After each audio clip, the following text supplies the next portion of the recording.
వాయులింగం కోసం తిన్నడిని, ఆడి గూడాన్ని, అడవిని నాశనం చేసి వాయులింగాన్ని తెచ్చుకుంటా.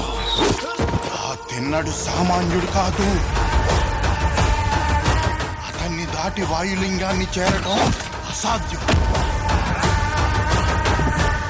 వాయులింగం మీద దుర్మార్గుల చూపు పడింది. ఈ వాయులింగ రహస్యం కాపాడడానికి నా ప్రాణాలు సైతం అర్పిస్తాను.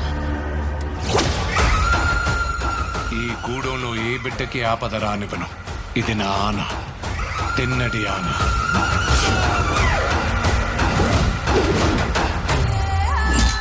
శివుణ్ణి రాయంటావా? రాయిని రాయనక ఏమంటారు నెమలరాని? వినపడని వాడికి విన్నపాలెందుకు, వీళ్ళకి దండాలెందుకు? దేవతని ధిక్కరించే వాడికి, పెద్దల మాటకు విలువ ఇవ్వనోడికి ఈ గూడెంలో చోటు లేదు.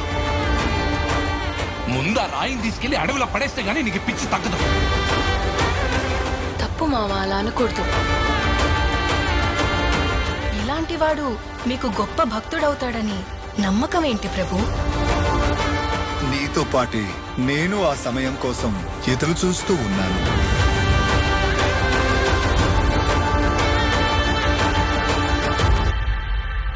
రుద్రా,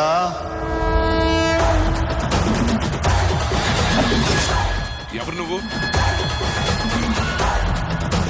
ఆ పెద్దోళ్ళందరికంటే నేనే పెద్దోడిని. నన్ను మించిన శివభక్తుడా ఈ సృష్టిలో లేడు.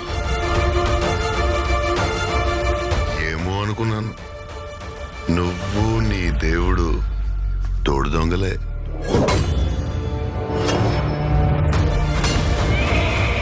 శివయ్య అని మనసారా పిలువు. అది జన్మలో జరగదు. ఓ సంతటోడివా?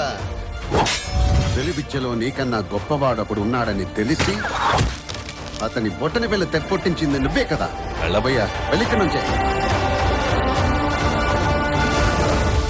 నేనింక నిన్ను వదలను. ఇది నా ఆన, తిన్నడి ఆన.